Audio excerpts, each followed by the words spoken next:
Hello and welcome to a presentation on the Senior Managers and Certification Regime for Solar Regulated Firms, drafting Statements of Responsibilities. So we would like to consider the Statements of Responsibilities in two parts of this presentation: the theory, so the background to the rules, and the practice of completing or drafting a Statement of Responsibilities. So for the theoretical background, what is a Statement of Responsibilities?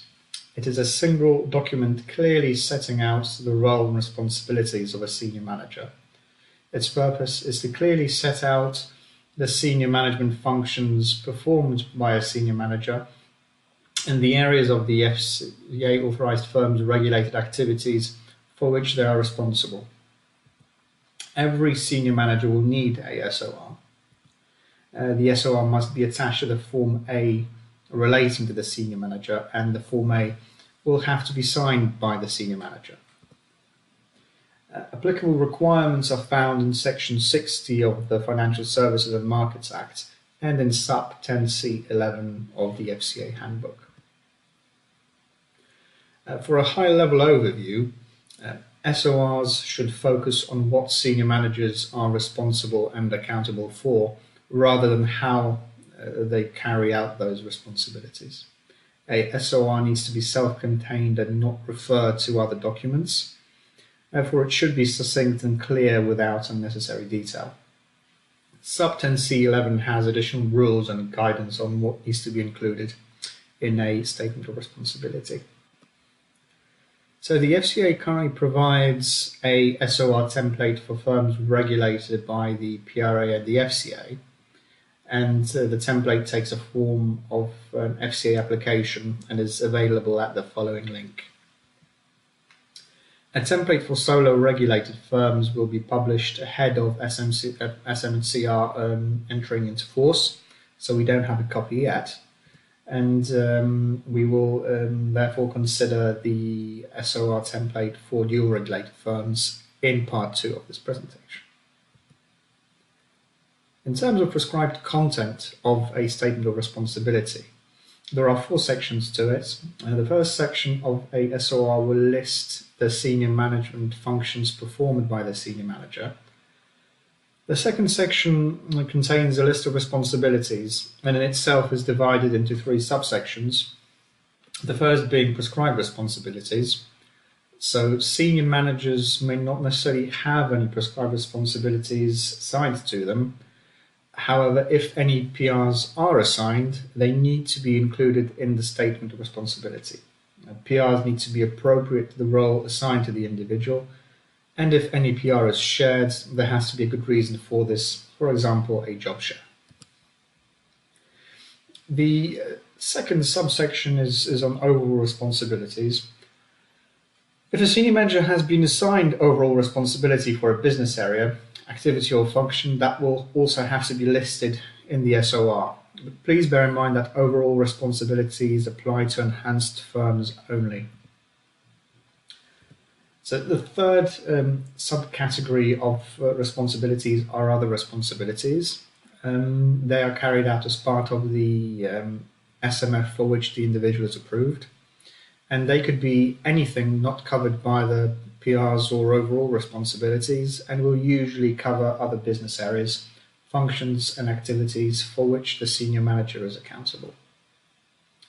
Descriptions of other responsibilities need to be clear so that they can be understood by someone who is not familiar with them.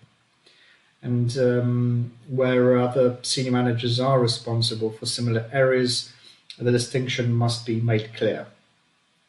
So the last and fourth section of the Statement of Responsibilities form is supplementary information, and this will include any additional information that a firm wishes to provide. Additional requirements. A firm must at all times have a complete set of current statements of responsibilities for all of its senior managers. A SOR should show clearly how the responsibilities that the senior manager performs fit in with the firm's overall governance and management arrangements.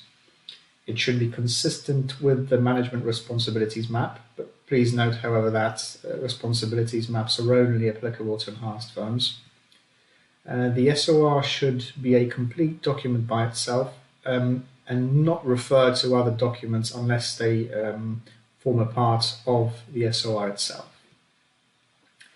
It should only contain relevant material and, when looked at collectively across all senior managers, demonstrate that there are no gaps in the allocation of responsibilities among a firm's senior managers.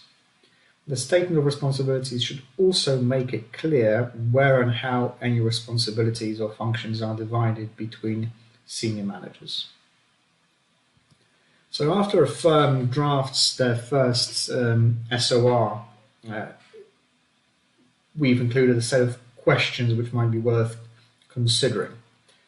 The first is, could someone who understands the type of business that you do but doesn't know how your firm is organized, could that person understand what the individual senior manager is accountable for by reading their SOR? So this is a use test of sorts for the document. Is there a statement of responsibility for each senior manager in the firm performing a senior management function? So any senior manager who is performing a senior management function has to have a statement of responsibility. Is the information in the SOR practical and usable? It must not be heavily caveated. Are the responsibilities in the statement themselves clear? So the texts should be succinct. The FCA suggests no more than 300 words as a guide. The information should be therefore clear, relevant, and useful to facilitate supervisory interactions. Is there sufficient detail in the SOR to delineate the scope of the senior manager's responsibilities? Does the information provided in the SOR focus on what an individual is actually responsible for? Where responsibilities are shared or divided, is there sufficient clarity or detail so that it is clear which senior manager is responsible for which areas? Are the statements of responsibilities consistent with the management responsibilities map? But please bear in mind that management responsibilities maps are only applicable to enhanced firms. Are relevant additional responsibilities listed in a senior manager statement of responsibility? It is the responsibility of a firm to assess whether something is material enough to warrant inclusion in a given statement of responsibility. And lastly, are there any systems in place or any procedures in place for ensuring that statements of responsibilities are kept up to date? And on that note, a quick mention on the revisions and updates to the statement of responsibilities. Firms must provide the FCA with a revised SOR if there are any significant changes in the responsibilities of a senior manager. So the SOR has to be a living document. If any changes do occur, the SOR has to be updated. Whether something constitutes a significant change must be considered on a case-by-case basis. However, the FCA does provide a non-exhaustive list of examples. So one is a variation of the senior manager's approval, that approval being given by the FCA, fulfilling or failing to fulfill a condition of that approval, a reallocation or removal of one of the prescribed responsibilities previously assigned to the senior manager, a change in the way a responsibility has been shared among more than one senior manager, a significant change to the job description of the senior manager, and any further material changes which the firm might consider as having a sufficient impact to merit notification.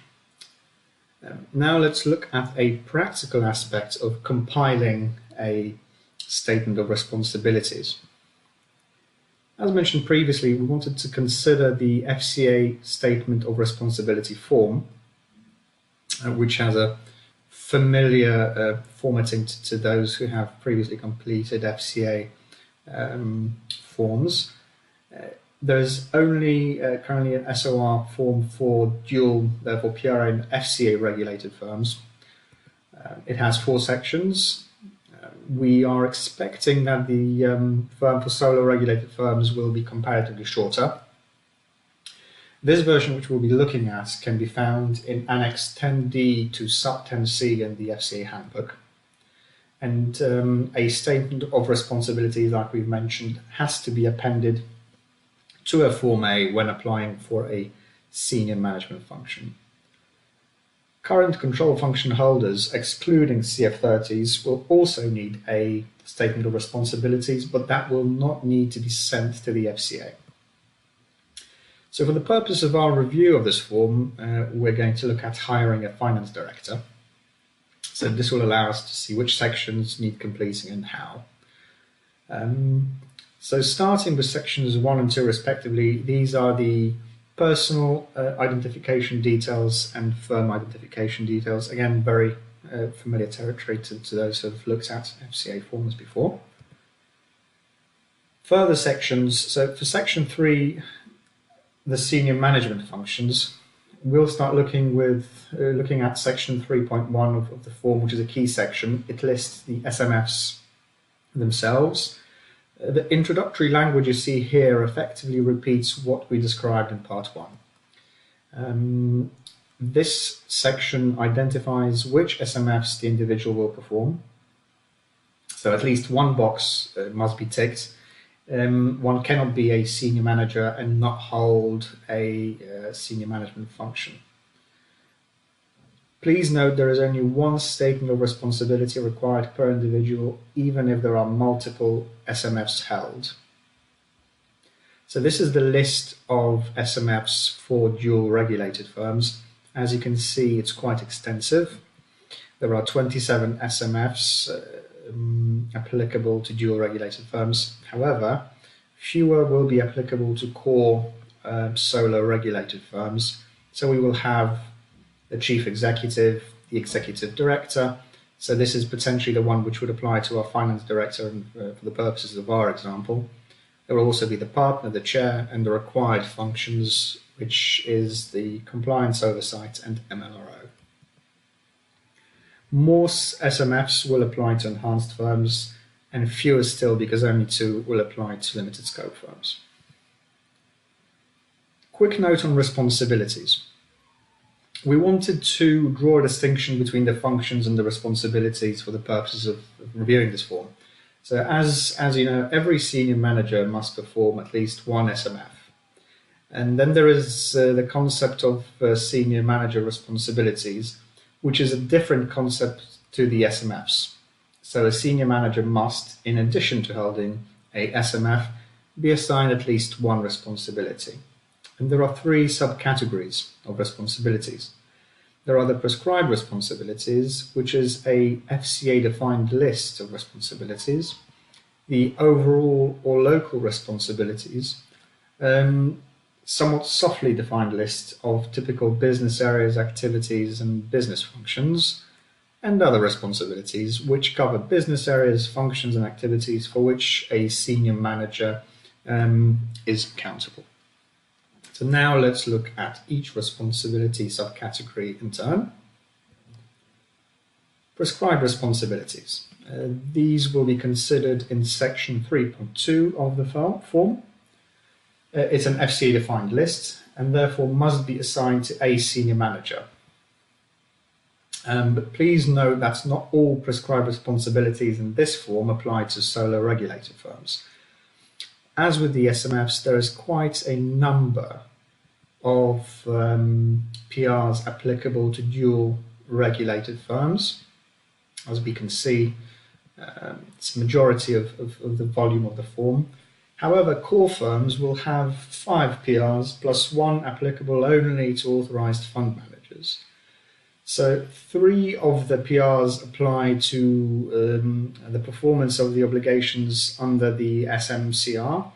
So 1 is in relation to the senior managers regime, 1 is in relation to the certification regime, and the 3rd is in relation to notifications and training under the conduct rules. The fourth PR for core firms relates to countering the risk that the firm might be used to further financial crime, so MLRO territory.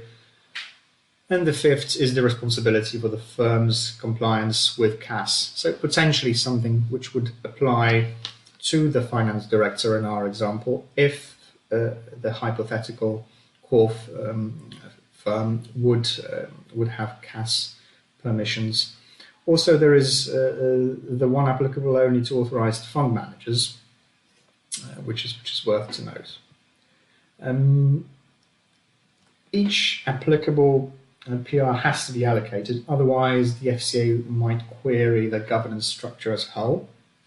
But please note that a firm can have a senior manager who does not have any PRs, but in this case, that senior manager must have an overall or other responsibility. So, for example, the marketing manager, senior manager, or one of the heads of the front office. The additional information section only would need to be completed if any additional information would be required. Now for overall and local responsibilities.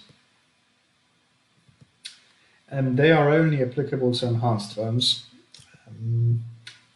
and they consist of a list of typical business areas, activities, and business functions. The FCA within this form does provide a non-exhaustive list in Annex A, which we have reproduced here. As you can see, there's quite a few of potential areas, activities, and functions, 29 in fact.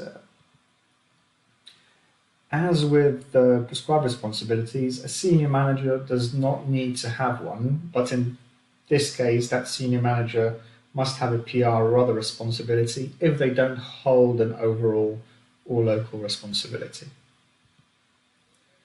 And the third subcategory of responsibilities are other responsibilities.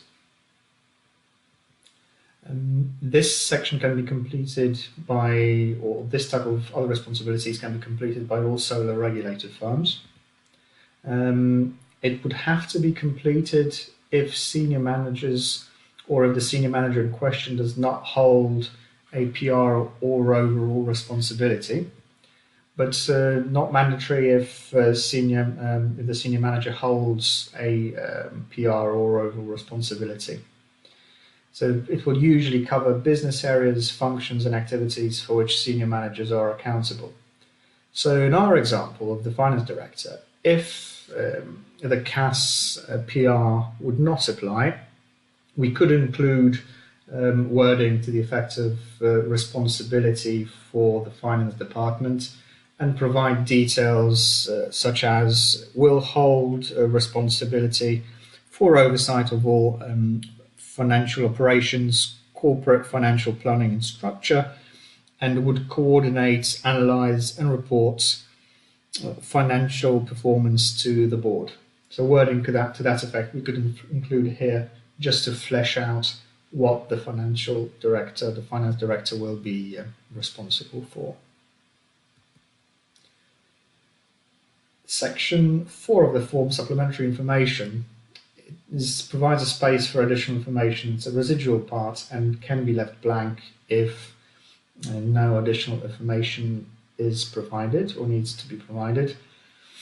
Now, for some further thoughts and considerations on completing the statement of responsibility, it's a legal requirement to prepare and update an SOR for each senior manager, and the legal requirement attaches to the regulated firms. It's not the same as a job profile, but it should focus on what the role holder is accountable for. However, the SOR should also be tailored to the role and not to the individual. And this is to ensure that the SOR remains relevant. If, say, the current senior manager leaves the firm, it would allow the SOR to apply equally, irrespective of who the role incumbent is, and thereby it would maintain the coherence of the governance structure of the firm in question. It is also worth considering if all the firm's SORs put together provide a complete list of all the responsibilities, not just prescribed responsibilities, but all of the three categories, which need to be held by senior managers at the firm and therefore provide a complete picture of the governance structure.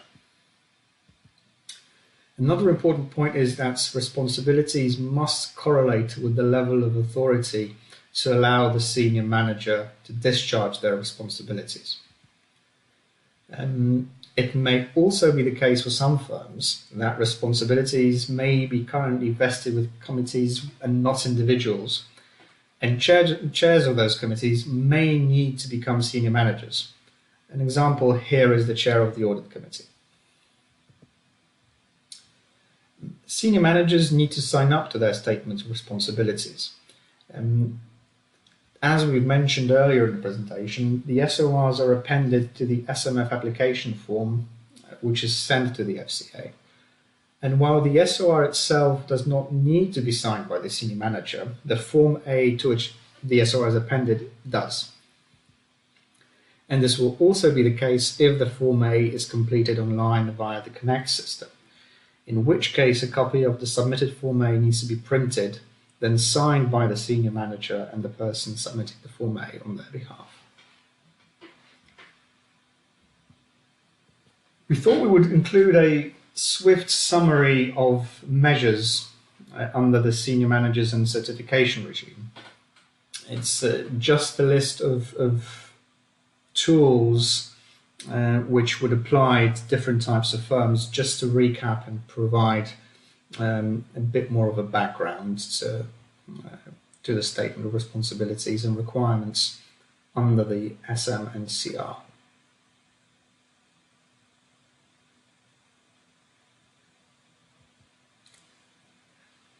As ever, please feel free to reach out with any comments or questions which you may have. We'll be happy to respond. And we'd like to thank you for taking the time to watch the presentation.